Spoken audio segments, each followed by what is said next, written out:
अस्सलाम वालेकुम, मेरा नाम है दानिश रफ़ीक और इस वीडियो में हम बात करेंगे 11,500 पोस्ट्स जो government of India ministry of Railways ने एडवर्टीज़मेंट नोटिफाई की है बहुत सारी पोस्ट्स के लिए। और इसमें आपके लिए 11,500 वैकेंसी, ये जो पोस्ट्स है ग्रेजुएट कैंडिडेट्स के लिए भी है और अंडर ग्रेजुएट कैंडिडेट्स के लिए भी है। यानी अगर आप 12th पास भी है तब भी आपके लिए अलग से पोस्ट्स यहाँ पे एडवर्टीज़ की गई हैं, और अगर आप ग्रेजुएट है तो तब भी आप यहाँ पे अप्लाई कर सकते हैं। तो इस वीडियो में हम देखेंगे कि आपको इन पोस्ट्स के लिए अप्लाई करने के लिए क्या क्वालिफ़िकेशन चाहिए, कहाँ से आप अप्लाई कर सकते हैं, क्या आपकी एलिजिबिलिटी होगी as far as your age is concerned, किस पोस्ट के लिए कितनी टोटल वैकेंसीज़ हैं, कब से आप अप्लाई कर सकते हैं, क्या आपकी फ़ीस होगी, कितने आपके स्टेजेस होंगे और बाकी इन्फॉर्मेशन जो आपको जानना ज़रूरी है। तो इन पोस्ट्स के लिए अगर आप अप्लाई करना चाहते हैं, आप सिर्फ़ ऑनलाइन मोड में ही यहाँ पे एप्लीकेशन फ़ॉर्म फिल कर सकते हैं और फ़ीस भी ऑनलाइन मोड में ही पे कर सकते हैं। इनके लिए जो ग्रेजुएट लेवल पोस्ट से एप्लीकेशन आप फिल कर सकते हैं 14 सितंबर 2024 से, और लास्ट डेट इनके लिए होगी 13 अक्टूबर 2024। और जो ग्रेजुएट लेवल पोस्ट्स है आपकी यहाँ पे चीफ कमर्शियल कम टिकट सुपरवाइज़र, इसमें आपकी जो सैलरी है, इनिशियल सैलरी आपकी 35,400 से शुरू होगी और इसके लिए 1,736 वैकेंसीज़ है। और कम से कम आपकी एज यहाँ पे 18 और ज़्यादा से ज़्यादा 36 होनी चाहिए। स्टेशन मास्टर की भी इनिशियल सैलरी 35,400 से शुरू होगी और आपकी यहाँ पे वैकेंसीज़ 994 वैकेंसीज़ है, और एज कम से कम 18 और ज़्यादा से ज़्यादा 36 होनी चाहिए। गुड्स ट्रेनर मैनेजर की यहाँ पे सैलरी जो है इनिशियली 29,200 से शुरू होगी और आपकी मिनिमम एज 18, मैक्सिमम एज 36 होनी चाहिए, और इसके लिए वैकेंसीज़ 3,144 है। जूनियर अकाउंट असिस्टेंट कम टाइपिस्ट की यहाँ पे सैलरी 29,200 से शुरू होगी और मिनिमम एज आपकी 18 और मैक्सिमम 36 होनी चाहिए। इसके लिए यहाँ पे टोटल वैकेंसीज़ 1,507 रहने वाली है। सीनियर क्लर्क कम टाइपिस्ट की जो सैलरी है 29,200 से शुरू होगी और आपकी कम से कम एज 18, ज़्यादा से ज़्यादा 36, और टोटल वैकेंसीज़ जो इस पोस्ट के लिए 732 है। तो टोटल ग्रेजुएट लेवल कैंडिडेट्स के लिए जो पोस्ट्स है 8,113 पोस्ट्स है, और आपकी यहाँ पे जो मैक्सिमम एज है उसके लिए रिलैक्सेशन दी जाएगी, 3 साल तक की यहाँ पे रिलैक्सेशन आपको मिल सकती है। यानी जो 36 साल के कैंडिडेट्स हैं, अगर वो 39 साल के भी होंगे तब ये अप्लाई कर सकते हैं, लेकिन मिनिमम एज आपकी 18 ही होनी चाहिए, उससे कम यहाँ पे कोई रिलैक्सेशन मिनिमम एज में नहीं दी जाती। और अगर हम 12th पास जो पोस्ट है इनकी बात करें तो इनके लिए आप फॉर्म्स फिल कर सकते हैं 31 सितंबर 2024 से, और लास्ट डेट इनकी 20 अक्टूबर 2024 होगी। इसके लिए जो पोस्ट है कमर्शियल कम टिकट क्लर्क की पोस्ट है, इसमें आपकी इनिशियल जो पे है 21,700 से शुरू होगी और मिनिमम एज आपकी 18, मैक्सिमम 33 होनी चाहिए। टोटल इसमें वैकेंसीज़ 2,022 वैकेंसीज़ है। अकाउंट्स क्लर्क कम टाइपिस्ट की इनिशियल सैलरी यहाँ पे 19,900 से शुरू होगी और मिनिमम एज आपकी 18, मैक्सिमम 33 होनी चाहिए। टोटल वैकेंसीज़ इस पोस्ट के लिए 361 है। जूनियर क्लर्क कम टाइपिस्ट की यहाँ पे इनिशियल सैलरी 19,900 से शुरू हो सकती है और आपकी मिनिमम एज 18, मैक्सिमम 33 होनी चाहिए।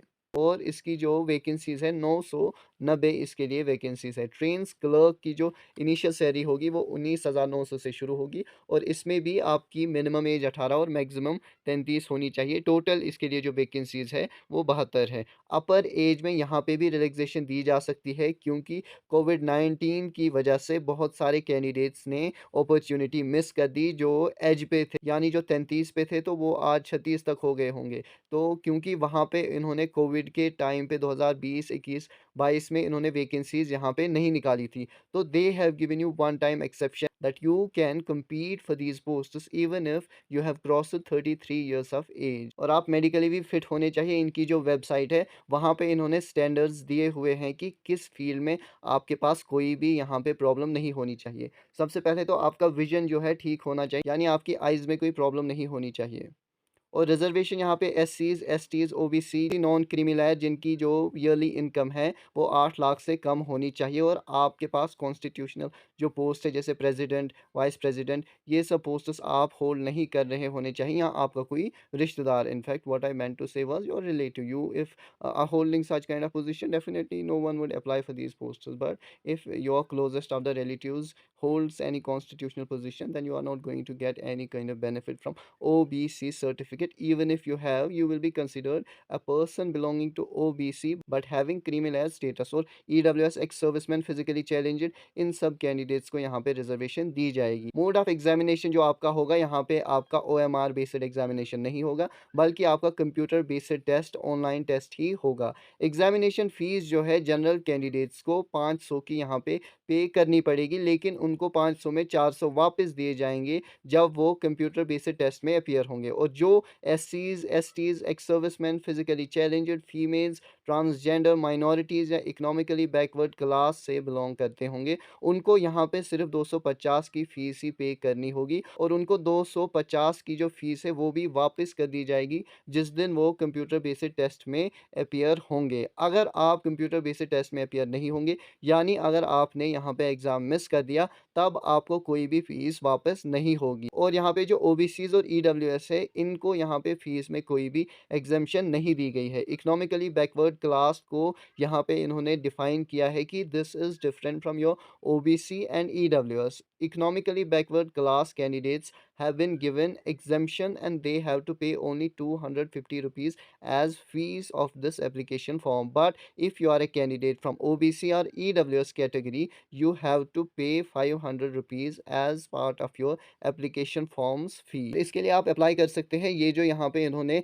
वेबसाइट्स दी हुई है, यहाँ पे इनकी एक ही कोई वेबसाइट नहीं है जिससे आप अप्लाई कर सकते हैं, बल्कि इन्होंने यहाँ पे बहुत सारे स्टेट्स को ज़ोन्स के साथ इंटीग्रेट किया हुआ है। यानी जो भी यहाँ पे ज़ोन दिया हुआ होगा, उसके जो नियरेस्ट स्टेट्स होंगे, उनको वहाँ पे ही उसी वेबसाइट से अप्लाई करना होगा। जैसे यहाँ पे अहमदाबाद की वेबसाइट दी हुई है, अजमेर की दी हुई है, बेंगलुरु की दी हुई है, भोपाल, भुवनेश्वर, बिलासपुर, चंडीगढ़, चेन्नई, गोरखपुर, गुवाहाटी, जम्मू, श्रीनगर, कोलकाता, मालदा, मुंबई, मुजफ्फरपुर, पटना, प्रयागराज, रांची, सिकंदराबाद, सिलीगुड़ी और थिरुवनंतपुरम, और इन वेबसाइट से आप अप्लाई कर सकते हैं। लेकिन जिस स्टेट से आप अप्लाई करेंगे, आपको वहाँ पे जो उस स्टेट के लिए वेबसाइट दी हुई होगी, इनमें से जो आपको आपके स्टेट के नियरेस्ट जो आपको वेबसाइट दिखती है, आपको उसी से अप्लाई करना है और वहीं से सिर्फ आप अप्लाई कर सकते हैं। आप किसी और ज़ोन से अप्लाई नहीं कर सकते। अगर आपने किया तो आपका कैंडिडेचर यहाँ पे माना जाएगा कि इसने बहुत सारे जो ज़ोन्स है वहाँ से अप्लाई किया है, तो रिजेक्ट कर दिया जाएगा। सो यू हैव टू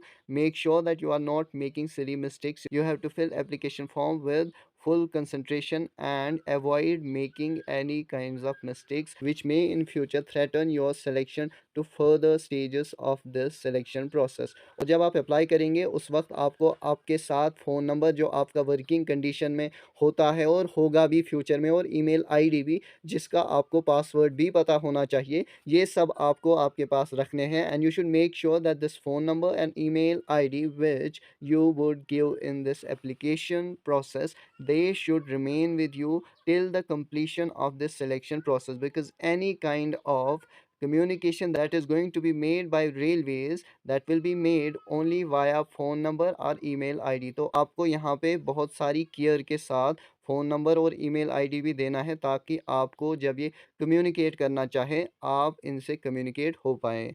मुझे लगता है जितनी इन्फॉर्मेशन देना ज़रूरी था उतना हमने दे दी है। इसके अलावा अगर आपके मन में कोई सवाल है, आप हमसे पूछ सकते हैं वीडियो के कमेंट्स में। Thank you.